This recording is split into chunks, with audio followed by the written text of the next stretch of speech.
Hello. Thanks for Hi. joining us today. I'm Gretchen Burns Bergman, co-founder and executive director of A New Path, which stands for Parents for Addiction Treatment and Healing, and lead organizer of our Moms United to End the War on Drugs campaign, which is now an international campaign. And we're here today, the fourth interview during the month of May, as part of our hashtag Moms 2020 Vision Global campaign for compassionate and tolerant drug policy. And this is in honor of Mother's Day around the world. So today I'm going to be joined hopefully by two of our steering committee members of Moms United to End the War on Drugs. First, we'll start with Karen Garrison, who is in Washington, D.C. and has been on the steering committee for quite a while. Karen, you have kind of an amazing story of drug war devastation, what I would call criminal justice injustice. Would you mind sharing your story with us? Well, in 1998, my sons were arrested. They were going to college and they were getting ready to graduate. So in April, they were arrested on a conspiracy drug charge. They were nonviolent, first-time offenders. They did get a chance to walk across the stage, at Howard University and get their degree. But, at that point, they were arrested with people they didn't know anything about. This crack pandemic then, that's kind of taking a low road now. But they were nonviolent first-time offenders, like I said, and they were arrested. They did something like a rocket docket in the state of Virginia. Before you knew it, my sons were found guilty and waiting for sentencing. They were sentenced to, Lawrence was sentenced to 11. Well, he did 11 and a half years. Lamont did 13 and a half years due to the reduction of sentencing, which I work really hard with some great organizations. So with them being arrested on that drug charge, conspiracy, and not being guilty, not having any evidence or anything like that, I couldn't understand how they could be convicted. When they said guilty, I fell out on the floor because I just knew, how are you going to do this when they don't even know the people? They go to school every day. The professor came, all this kind of stuff, and I thought it was something different, but it's something that had been going on like 20 years before I found out. So with this going on and my son's being convicted, like that, and given so much time because of the mandatory minimum sentencing, they were given anything 10 to life, and I started working on it because I couldn't believe it. And it seemed like something every day was more and more and more until I got to where I found you. I work for a conservative organization that worked on these mandatory minimum sentencing, but it wasn't enough for the African American. And I feel that, I did make a footprint there because I was there representing the discretion, the overcriminalization and, mass incarceration that had taken place. Like when I went, you had me go to United Nations, when I was able to speak where others said that when they went, they weren't letting them speak on mass incarceration. But that was my footprint for that, and finding you was such a wonderful thing. I fought every day. I did something. I wrote something. Email was just becoming available for people that were non-government workers. So I got in at that time when email just started. And so I decided, it wasn't like a decision. It was just something you got to doing. And before you realize you've done this thing, and you're in it. And that's how my story started, because I had my PhD, professional hair designer, and I had my plans, and now only to 20 years or more later, I can even look at those. But, it's like you get into something and it's not right, and you keep on going because the snowball grows as you get into it, because you're not the only one. You're not the only one. Right. Yeah, this is happening really across the country, and the more we learn about it around the world. To share, Moms United was started as a campaign of a new path to connect mothers, parents that are working in this field because of injustices that they've experienced due to the war on drugs, having a person, a family member that was incarcerated, or having a person criminalized because of drug use, or in my son's case, because they were addicted to heroin. And so my son was declared a criminal at the age of 20 because of possession of pot, which took him 11 years in the system, going in and out of jail, then prison, and back out, and never addressing the problem that he was having, which was a growing dependence on opioids. So these stories are rampant. I apologize if I keep looking down. I was trying to help Karen's on.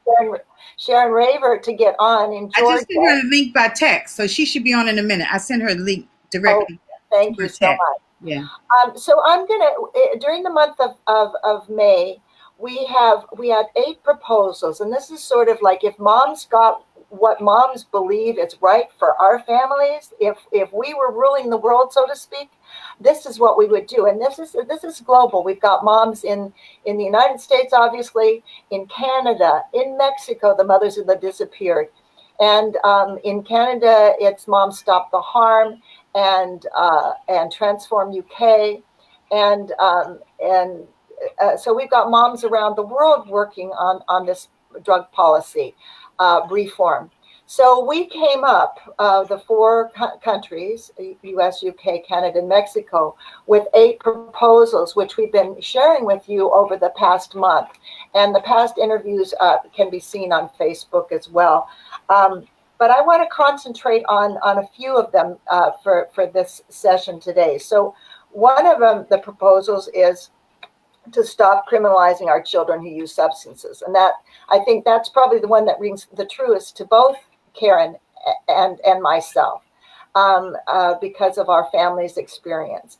My son at 20 years old was and is a good person, right? He's now got 16 years of recovery, works as a drug and alcohol counselor, but he was labeled a bad boy. He was labeled a bad boy before. He was kicked out of school in 10th grade for having pot in his locker. So he was looked at as, a criminal person. So we want to stop that from happening and address this as a public health and not a criminal justice issue. I am so happy to say that we have Sharon on, and it'll just take a second for her to pop up. And I'm happy. I know every time we do this, it's a technical challenge, and I keep thinking we're going to get better, but but we will. And one day, yes, it's just down, right? Just like our children, we're going to get better. That's right. And they do. So yes, they do. Sharon is doing some amazing work in Georgia, and she has a family story of criminal justice injustice, is what I'm calling it for today. And so would you please share your story? Absolutely. People can view my story pretty much all over the place just by Googling my name. I've been talking about it for about 13 years. And what happened is my daughter, Brittany, at 19 years old, she was a college student, invited some friends over just to hang out for the day. And unfortunately, one of the young men got in trouble later that evening for having marijuana in his backpack. And living in Georgia, marijuana is a mortal sin. And so about 7 hours, am I getting feedback? Is that me, dear? Should I do something? No, you sound fine. All right. So shortly after these young people left and we got into the bed, about 6 or 7 hours later in the middle of the night, I had 8 SWAT and sheriff's office people in my hallway at my bedroom door looking for my 19-year-old daughter. And they took her away after searching the house for 4 hours and finding 1.5 grams of marijuana in her bedroom, and charged her with 2 felonies and a misdemeanor. And I won't go into the details of it, but she was facing 26 years. We were offered all types of plea deals. I did not know about the war on drugs until this happened to me. So don't feel bad if you don't know what's going on and you're listening today, because a lot of times it doesn't happen. You don't understand it until you're involved in it. So today we're just trying to work together with Karen and Gretchen to educate people on how they can get involved in helping their neighbors or their own families. And so I'm glad to be here today and to let y'all know that that was 14 years ago. I've been working on this for a long time. My daughter stands beside me every day in this work, and she made it through just like Karen and Gretchen's boys did. And I'm appreciative that y'all are all here and allowing us to reach out to y'all today. Thank you. And you're just bringing up to me that that's something that the three of us share. Not every mother is able to have the support of their kids because of shame and stigma. Luckily, both of my sons, who are working in this field as drug and alcohol counselors, speak out with me as well, which is truly a blessing, right? And we started this journey with A New Path 21 years ago, but of course our family's history with it goes quite a bit beyond that because I think I explained that my son got kicked out of high school at 10th grade, so that's how far it goes back. And and he's 48 now, so it's been a long decades of this, and the mark that the criminal justice system puts on individuals and families is very hard to get rid of, and creates all kinds of roadblocks to recovery and to having successful lives. Absolutely. So I think we hit the first topic pretty well. I'm going to go to the second bullet that I wanted to share, which is implementation of drug policy reform, including decriminalization of drugs for personal use. Years ago, we didn't talk about decriminalization, but we are now. And we know that people shouldn't be criminalized for what they put into their own bodies, right? Even if it's problematic use, they should not be criminalized. They need to get help. So we need tolerance and compassion. I just want to kick this back first to Karen and then to Sharon, but for your comments on that and how that informs the work that you're doing. I know, Karen, you work with both of your beautiful sons now with Mommy Activist and Sons radio show and a lot of other things. So, respond to the decriminalization issue and the work that you're doing. Well, with that, people have to understand what it is. Like, especially with marijuana now, they're saying in places it's legalized, but it's still not decriminalized. So people have to understand how to maneuver through that. I think that whatever you put in your body is your business. But when it affects other people, then there should be treatment and they should have rehabilitation. But you have to have that when your mindset is right. But every time keep throwing somebody back in jail. And I know some instances here with DC having its own, mandatory minimum sentencing guidelines, you might take 20 years to finish up a 5-year sentence because they would keep sticking you back in jail every time you violated with a dirty urine or something like that. So you never get over and being stigmatized over and over again. New family members take it on, and people in the community you live in, they take it on because every time you're not home or something happens, they figure it's your fault, or something goes on in the neighborhood, it's your fault. But, you have to take notice of everything, but you have to start with the foundation of it, and it's the person and the problem. The treatment, it needs to be treatment, but the mindset has to be right. But if it's not there, if it's not available. I was on a call another day, and they had my question. They turned it around, and I wanted to ask, when you came home after having group therapy in prison, so you go to, you have these, and they send you to jail, you have these these groups they make you go to, or you violate and you get a shot in prison, which messes up everything. And these are group things, so everybody's agreeing and say, yeah, that's right, it happened to me.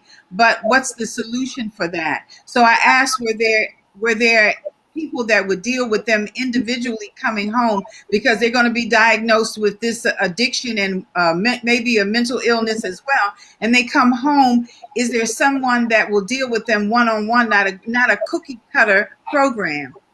And they didn't answer it, of course, but I could see that everybody could read what I wrote.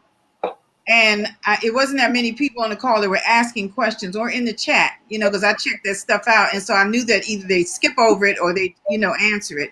And I saw her body change, her sit up straight to give that answer. They said, well, you could answer that. And it was not an answer. The thing about it everywhere, it's not an answer. And everybody doesn't have the Sharon. They don't have the Gretchen. They don't have the Julia. They don't have the Diane. They don't have us everywhere. But there's got to be somewhere where there's something more positive to help them with these issues. And that's why we're building this movement of moms, so that everybody does have that kind of support system behind it. And that revolving door, it adds to the helplessness and hopelessness, and it's certainly stigmatizing, not just for the individual, but for the family, and which tends to shut people up. So we're always encouraging people that they must speak out about this injustice. So Sharon, would you like to address that? And you're doing amazing work as well in Georgia. Thank you for that. Well, thank you. It's quite different regardless of what state you're in. The leaders don't seem to want to hear the science behind this and look at programs that are already implemented, quite frankly, across not only just the states, but in other countries. And so decriminalization, we look at in Georgia as being a huge step in the right direction. And we like you mentioned as well, when these people do get arrested, it's difficult for them to move forward and get over their, if they have a substance abuse issue, it's difficult for them to get over it because they really have no future once they've been arrested. Right. I'm not saying that they can't make it after they've been arrested, because Karen's sons have, your sons have, and my daughter has. But that is the exception rather than the rule. Mm-hmm. And that's because they had the mummies and their families, not just the mommies, their aunts, their uncles, their cousins, their fathers around them to support them in their move forward. But like you said, a lot of people don't have that. And so decriminalization keeps that mark off of their record, because as good as expungement is, it's just a small part of it, right? Because when they get their record expunged, that's fantastic. And we do expungement records all over the state of Georgia, but they still have an arrest record. And guess what? Right. That doesn't go away. And so that is just as much as a mark on their future, quite frankly, as the conviction. And not to mention the self-esteem issue. My son was able to go back because we legalized marijuana in California. And through Prop 64, he was able to go back and expunge his record. But that doesn't expunge the memory of seeing yourself as an ex-felon, seeing yourself as a person that doesn't deserve, because you've been told so many times you don't. And to really go back to the core of yourself and believe in yourself. So, I mean, there's the criminal justice system is very traumatizing, and that's something that doesn't go away in a blink of an eye. It's something that has to be worked on, and, especially for the person that is behind bars and in that cage, but also for their extended family. You bet. Yes, absolutely. Because those conversations are shared on those telephone calls. From the feds, you get 15 minutes. From the state, you get the JPEG call or whatever it is, and you have a certain amount of minutes. And those days, the person you call home to may be the only person you can vent. And then we share that experience with them. And it's financially crazy what they charge for you to talk to your baby. Yeah. Yeah. Yes, that, different states are working on that issue right now because that's another injustice. Right. But, you know, right now we're in the midst of COVID-19 and we're calling this a dual crisis because it is. Those Mhm. people of overdose as well as COVID-19. The people most affected are those people behind bars, those people on the streets, the homeless, you know. So there's been efforts to release people from prison that we've been involved in California, certainly, and I know it's happening across the United States.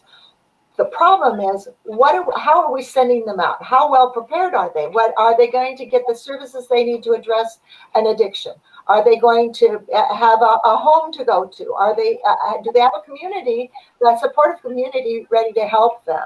I mean, the problem is that with the overcrowding of prisons, they're like petri dishes of spreading COVID-19, right? So we've got to humanely release them.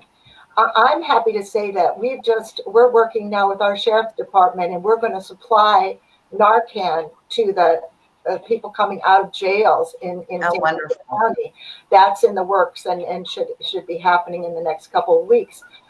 So there's a more receptivity right during this crisis, but these things should have happened long ago. And I should say, for anybody that's listening that doesn't know what Narcan is, it's a safe drug that can quickly reverse an accidental opioid overdose, and it's such a safe drug that you know, we've been giving it out to syringe exchanges, parents groups, sober livings, treatment facilities for since 2014. I want to go on to the last one proposal of the eight that is, I think, that the kind of the crux of everything that we're asking for is promote maternal values, right? Um, uh, Listen to your own maternal instincts. They serve you well, you know, and go back and believe in them. Reject tough love and the drug war, which is a war waged on our loved ones. Tough love does not, it doesn't resonate. What's tough about love, right? So that goes along with the failed policy of codependency, which wasn't based on fact or science. And it's something that we as parents bought, that we were being codependent when we were really fighting for the lives of our children, right? Giving them a chance, Right. trying to empower them so that they could move forward and have a real life. So I'm, with that said, and I got to say my spiel on it, I'm going to go to you, Karen, for your response to that. Well, you know, I say every mother has their own instinct, and nobody knows their child better than the mother or the father. You know, and when they're going through this, you know, at some points you do have to say no to let them know that you know that's not right.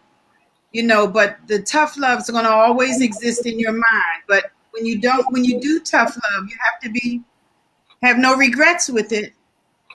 Have no regrets. You do what you do, you know, but you want to make sure you do something if they need help that will make them better or give them an idea, even if it doesn't work that time. Later on, like when they sit in prison and they begin to think, they remember those things that you instilled in them. So you have to use your instinct. And I guess that's part of tough love. And it's a old thing that's not going to ever die, but you have to remember, you know, that person. You know their heart. And when they get into their solitude, they come back to that real person that you know. And that's what you work with. Sometimes an incarceration may not be the happy moment, but it's a time where you got them. That time you got their ear. You got their heart in your hand once again to help out. And that's the way I feel about that. You know, I feel about that. Guilty or innocent. A child in prison is a child in prison. And I don't mean child. I guess you always think your kids, but a person, a human in prison is a human in prison. They all have to do the same thing, no matter how they got there. Right. You're describing true love, not tough love, which is, Oh, yeah. another I one. don't the tough love was always there for me because I had two boys that were my size when they were 11 years old. So I knew I had to instill some tough love. But you have to use your instinct, and it does come to play. Tough love, at sometimes you have to put your foot down. Well, but I think that's setting strong boundaries. I still don't like the word tough. Yeah. Yes, definite setting boundaries and steering them constantly in the right direction and reminding them what the difference between right and wrong and all those things. Yeah. But tough love is particularly when you're dealing with substance use disorder is not helpful. I'm always there to steer you into treatment. I'm always there to once again say, you have a family that loves you. Let's try again. And and as you know, that was 19 treatment facilities for my younger son.